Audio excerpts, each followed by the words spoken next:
Welcome to Back to School Night 2021-22. This is the virtual version of Back to School Night. Hopefully by the time I'm done, I go through my presentation, I'll have answered most, if not all, of your questions. At the end, if you do have questions and there's something you're unsure about, you can always send an email and I will get back to you. My name is Ms. Wire, and I teach psychology here at JMHS, or the high school. There are two different courses that are open. One is Introductory Psychology, and the other is AP Psychology. Introductory Psychology is a broad overview. So basically, there will be a little bit of the different areas or elements of psychology, kind of like an introduction or a smorgasbord. This way, if a student is exposed to it, they might develop an interest, and it might be something they pursue further. So it's more exploratory. We will cover, like I said, a smattering of everything. It's not the same exact as a full psychology course at college, but it is a good introduction, so that will help them. They'll be more prepared. AP Psychology is a college level course that is taught at the high school level. The student who enrolls for the course has signed on to take an AP exam at the end of the course. It is more challenging, but anyone who's placed into it is capable and should be able to do well in the setting. All right, so education and teaching. My education, as you can see, the two colleges are right there. I attended TCNJ and Rutgers for my undergraduate and my master's. This, I believe, is my 29th. It's either the end of my 29th and start of my 30th, or basically it's right around 29, 30 years. Whether I'm at the beginning or the end, that's a different story. So I've been teaching a long time. I do have a lot of experience, especially in the area of psychology. All right, I include a picture of my family because they're really important to me, as I'm sure yours is. As you can see, this is a picture of my family in the middle, my son and daughter. I do think it's important because I can see things from your perspective. My daughter is a senior in college, so she has been a senior in high school. She's gone through the application process. She was dealing with everything in your senior year that you do. My son is currently in his senior year. So I can keep things in perspective, and I can see I have an idea of what your children are dealing with, especially in their senior year with everything, applications and pressures and things of that nature. So I do take those things into consideration. Class expectations, they're pretty straightforward. I did send home a syllabus sheet with class course requirements and guidelines in both my AP course and my introductory psych course. And that was for you to look over, sign, and send back. This is an abbreviated version, but really it's very straightforward. If I have your son or daughter in class, they are either a junior or a senior, more seniors than juniors. It's very straightforward. Respect, obviously, for everyone around them. All right, just common decency and respect. And you can read and take a look at that later. Responsibility and accountability is a big one. They're juniors and seniors. Shortly, they're going to be going off to college or into the workplace or start their own business, whatever it may be. So, responsibility and accountability is something that they must have, they must acquire, they must be able to do. So, I am going to make them accountable, or they're responsible. Their learning is theirs. I am here to help them and guide them and answer questions and do all that, but they're going to have to be responsible and accountable. So that means if something is due, it's due on that date. Okay, not late, not a week, or when I get around to it. Um, Basic things. Preparation. What do they need to do? They got to be prepared. That's part of responsible and accountable. They got to be on time for class. Very straightforward. They have to have the materials with them that they need. Come prepared. Come with the materials and prepared. Um, it's pretty straightforward. It really is. So I expect them to not only have the materials, but also to have done their work, their assignments, to come in prepared, ready to discuss, expand on, interact in different ways about the material. Okay, so that's a big one. While I'm here with preparation and responsibility, plagiarism. So in light of everything in the last couple of years, have we seen an increase in plagiarism or copying or exchanging of work? That's part of responsibility and accountability. Now, I realize some students will be doing this, but will it hurt them in quizzing and testing and projects and other things? So they got to be accountable for that. So ultimately, the grade they earn will be theirs. If they're prepared, if they're responsible, accountable, they'll be good. Electronics policy is simple and straightforward. Cell phones and electronic devices are not allowed. All right, they go up into the front. In the front, there's a holder, so they come into the class. They have them prior to class. If they use them right before, that's fine. Once I start class, they all go in the holder and they stay there.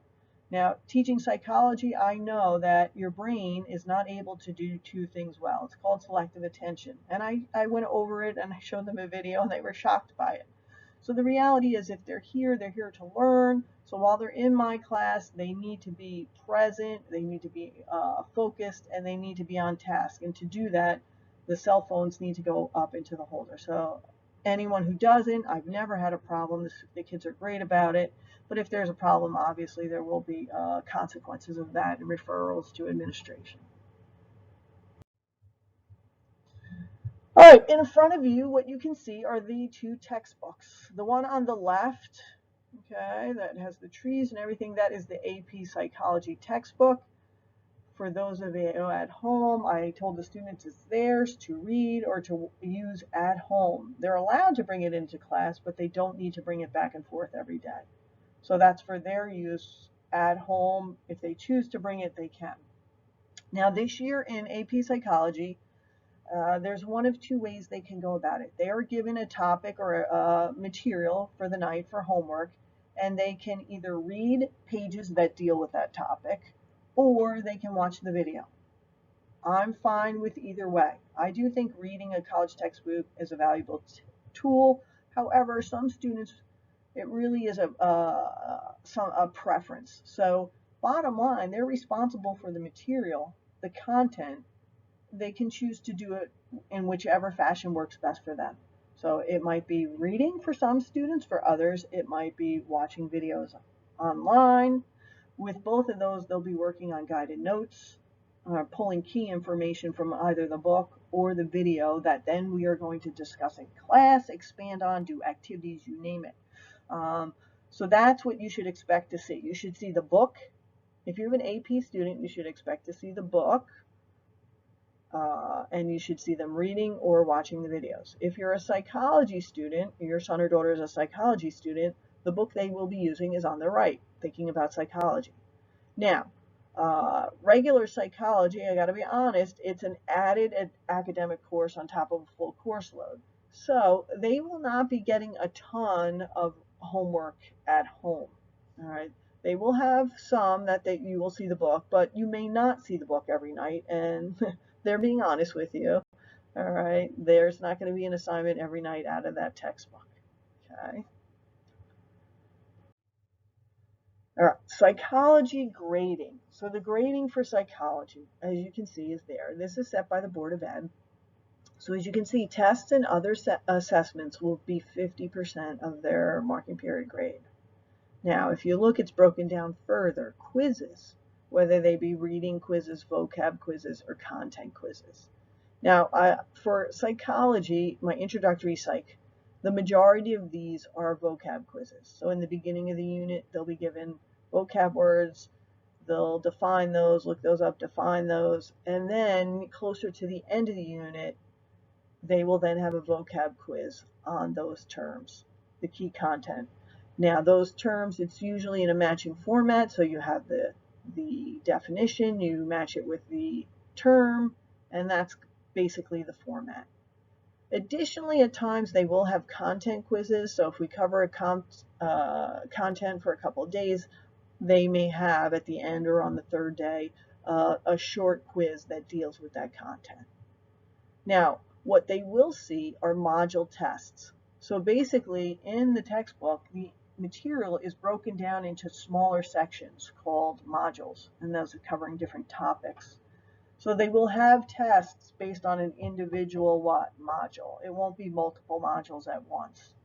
All right, so it would be one big topic. There may be individual information underneath, but it will stick to a particular topic.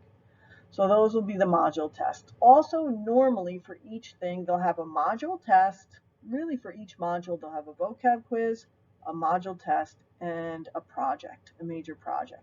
Now, the projects are worked on for the majority in class. If you're doing what you're supposed to and everything, they'll have the time to get the majority, if not all of it, done in class. If not, they will have to finish up at home.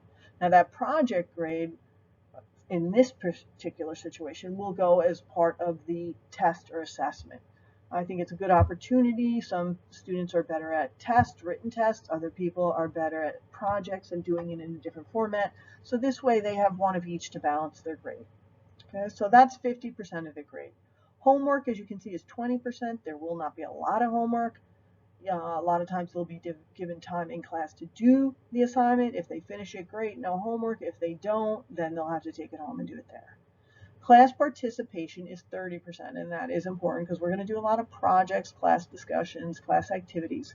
They all help to bring home, all right, or make sense of the content or material. Psychology is a good course. It's extremely applicable. So with those, can they really relate real life things and stuff that's going around to it, which really makes them or helps them to learn the material? And the answer to that is yes. So we'll do a lot of that, hands-on, active, project, discussion activities. Therefore, they have to be a contributing member. All right, now I realize some kids are more introverted and some are more extroverted, but they can participate in a variety of ways where it won't impact their grade in a negative way. All right, last and finally, this is once again my name, Ms. Wire, and my email. If you have any questions, concerns, issues, anything that you need to speak to me about, this is really the best way to do it. All right, I teach first and second period. I'm off third, but normally a couple days a week I have duties, plus I'm running around, running errands, putting out fires. Really, the best way you send me an email, I check it in the morning when I first get in, and then I check it at the end of the day. And I will get back to you within 24 hours. Now, for example, it might not be right away because I have other things I might be dealing with, but within 24 hours, I will get back to you and address the situation. All right, I'd like to thank everyone for taking the time to watch this video. I'm sure we're all tired of videos and things of that nature, but hopefully this will give you some ideas of what you can expect from me and in this course for your child. Have a great day or night, and I'll see you later.